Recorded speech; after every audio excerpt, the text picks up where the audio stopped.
Yo, what is up guys? It's me, Zachary, back bringing you some more NBA news and updates. Guys, we have a lot to talk about today, and a lot of it is still a continuation of what we had to talk about yesterday, as after I made that video yesterday regarding the things that have been going on with Daryl Morey, China, and the NBA, a lot more has come out regarding this situation. So without further ado, let's just take a look at everything that's going on. Let's go. Okay, so the first story that we have to cover today comes from Adam Silver and the NBA directly. As you guys know, the stance the NBA originally took on the Daryl Morey situation, in which he tweeted out his support for the protests going on over at Hong Kong, weren't met with such positive remarks from fans, from the media, and even from politicians and presidential candidates. The NBA was catching flack and heat from all angles, much of it very well deserved, as the NBA clearly made it known that they prioritize money over the freedom of speech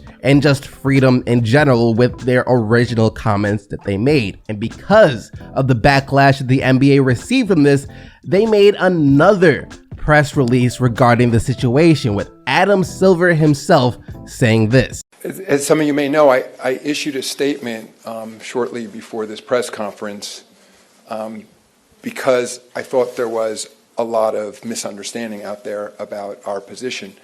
I thought we had been somewhat straightforward, but I can understand, given translations and given interpretations in different parts of the world, why there might have been some confusion. And essentially, what I've said in that statement is the long-held values of the NBA are to support freedom of expression, and certainly freedom of expression by members of the NBA community. And in this case, Daryl Morey, as the general manager of the Houston Rockets, enjoys that right as one of our employees.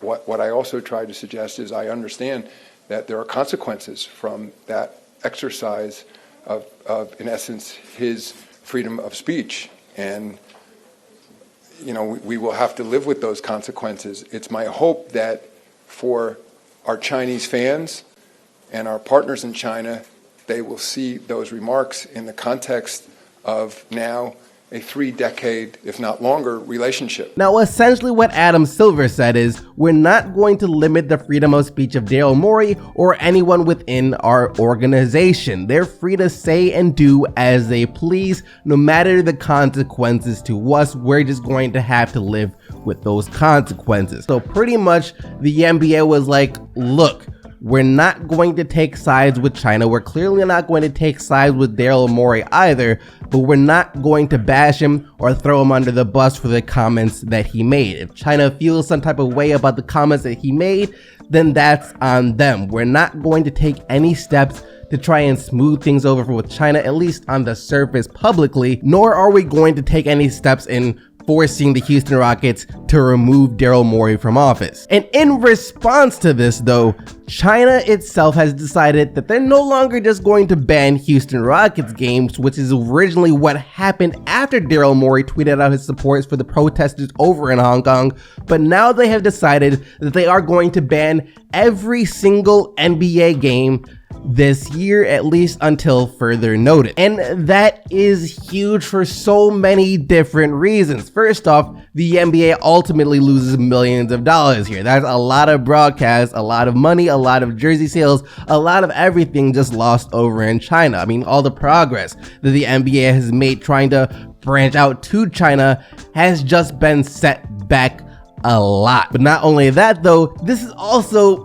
big news for any Chinese basketball fans. There are a lot of people over in China who love the NBA, and for them, they just lost out on an entire NBA season and maybe even more. Who knows how long this NBA ban in China will last. But for them, this is absolutely terrible news. But not only that, it also shines further light on how China is being ran. Once again, they just banned the NBA because a GM of the Houston Rockets team just tweeted out support for the protests going on over in Hong Kong. That isn't a good look whatsoever, but this is just the type of stuff that's been going on over in China. For Christ's sake, the guy ruling over there banned Winnie the Pooh because he couldn't take some jokes. That's the type of guy that's ruling over 1.4 billion people. Let that sink in. someone who banned Winnie the Pooh is ruling over 1.4 billion people. That's the problem. That being said, though, the NBA and Adam Silver aren't the only people that we have an update on when it comes to this situation. Now, one of the biggest, actually the biggest sports network in the entire world, and the face of that sports network, also made a bit of a statement regarding this situation yesterday as well, as ESPN's Stephen A. Smith went on his own show, not First Take or anything like that, went on his own show, which is still partnered with ESPN, to briefly give his thoughts on this situation. And I just had to say that this is probably the most disappointing, disgusting, cowardly, kowtowing remarks that I have ever heard from anyone. Like, this is really, really bad, and I don't think enough people even know what Stephen A. Smith had to say, so I'm definitely going to let it be known here. Take a listen to some of what Stephen A. Smith had to say regarding this situation. Here's the point that I am qualified to say. Daryl Morey, a good man, an exceptional executive, and a conscientious human being. What were you thinking speaking up on this issue? That much I can say. Because you see, as your team is over there, and you take this kind of position, it's not just about your feelings. It's about the Houston Rockets. It's about the National Basketball Association. It's about a multitude of people that extends far beyond yourself, that you have compromised because you had this insatiable appetite to disseminate a tweet. You don't know better than that? What am I saying here? I'm saying that Daryl Morey had an obligation to think about the Houston Rockets organization and about the National Basketball Association before himself, particularly when all that entailed you was an impulse. I want this to be a lesson to everybody. You got trolls in social media, and you got ignorant ass people out there talking their nonsense all the time, acting like you got a license to stick out your chest, do what you want to do, when you want to do it, how you want to do it, because it's right in their eyes, and damn it, that's all that's required. Well, it's not all that's required when you're representing somebody else and you got your hand out taking money from somebody else. You don't get to just represent yourself. You represent them too. This is a prime example of people being scared to speak up for what's right because of how it might affect their bottom line. Stephen A. Smith, of course, the head figure of ESPN, making really good money over there at ESPN. He gets on the air and he lambasts Daryl Morey for speaking out in regards to what's going on over in Hong Kong, saying that Daryl Morey was only thinking of himself, that he was being selfish and failed to put the responsibility of the Houston Rockets and the NBA over, quote, his own personal beliefs. And that in and of itself tells you everything that you need to know about Stephen A. Smith. The man is a complete sellout and a coward, saying that Daryl Morey had an obligation to keep his mouth shut and not speak up on injustices going around the world because it cost the NBA and the Houston Rockets a little bit of money. And then he defends ESPN as a sports network for not saying anything at all about this entire situation because they're just that, a sports network, and people come to them for sports and not politics. I'm going to say this, and I don't know if anybody else going to say this, but I'll be damned if I'm going to avoid saying this. There is no one who should understand that better than folks here at ESPN. We're a sports network.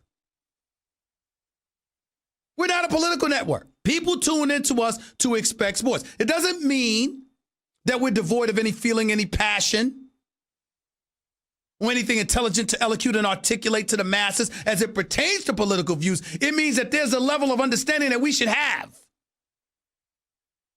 That when it comes to the issue of politics, that's not what people tune into ESPN for. And we have an obligation to take that into consideration before we open our mouth and take the counter position that could potentially compromise Walt Disney, ESPN, or anything else. That's the real world. Doesn't matter what job you have. You have an obligation to adopt and embrace the interest of those you collect a paycheck from. And that's despite the fact that Stephen A. Smith many times has gone into politics, especially when it comes to something like the Colin Kaepernick situation. The man has said plenty about politics, about what he believes is right and wrong in the world, stuff that doesn't have anything to do with basketball before. But when it comes to a situation like this, since he works for ESPN that is partnered with Disney, owned by Disney, a company that does a lot of dealings in China, has a lot invested in China, he's going to say stuff like this because it's in the best interest of the company. He was given orders from the higher ups to say things like this, or probably not to say anything at all. So he decided to say something like this, regardless of the fact that what he was saying is complete and utter blasphemy. That's awful. Stephen A. Smith completely disregarding the lives of millions and billions of people over in China because he was too scared to speak up for what's right, because he was worried about how it's going to affect his bottom line, without realizing that he pretty much is freaking ESPN. He's the face of the company, and he had a chance, an opportunity to do something grand, to speak up about something much bigger than himself, but instead he decided to stay in line and say yes massa. I mean, once again, this should tell you everything that you need to know about Stephen A. Smith. The dude puts money above everything. That's it. He's a coward and a sellout. So power to the people who stand with the people. That though is actually going to do it for everything that we have to talk about today though, but now I do have a very, very important announcement regarding the future of this channel. Guys, with the NBA season coming around the corner, I am going to be here Monday through Friday. Yeah, you guys just got a schedule. Monday through Friday throughout the entire NBA season. That's how things are going to be going down. I can no longer do the every day of the week, but I can definitely do Monday through Friday. And that being said, the show is going to be a little different from day to day. Haven't decided everything is going to be different, but I know one thing that I do want to do is going to be sort of a mailbag. Every Monday it's going to be like a Monday mailbag type thing, where at the end of the episode, at the end of the news, I go into the mailbag and answer some questions for you guys that you sent to the new email, sdcmailbag@gmail.com. Yeah, I want you guys to start sending questions and just anything NBA related that you want me to talk about briefly to that email. I'm doing an email now because, you know, it's a bit more professional than getting comments from down in the comment section, because let's keep it real here. When you do a question and answer and use from the comment section, a lot of the questions are going to be pretty much the same, because the people asking the question are getting their questions from the comment section. It's kind of like rinse and repeat what you see and what you hear. So this way, the questions should be a little more quality and a lot more diversified than they would be any other way. So that's one thing that I'm going to be doing, is the Mailbag Monday. So I'll have the link to the email you guys can send your questions to down in the comment section below, since the first one will be happening this upcoming Monday. All of that being said though, thank you guys so much for watching. I really want to thank you for all the support that you have continued to show on this channel throughout my absences, throughout all the craziness, all the madness that has been going on regarding this channel these past few months, past years. You guys have done a heck of a job just sticking with me through all these growing pains and everything. So I really can't thank you guys enough for that. But with all of that being said, hope you have a fantastic rest of your day. But until next time, until tomorrow, keep getting the buckets, Team SDC, and I'm out of here. Peace!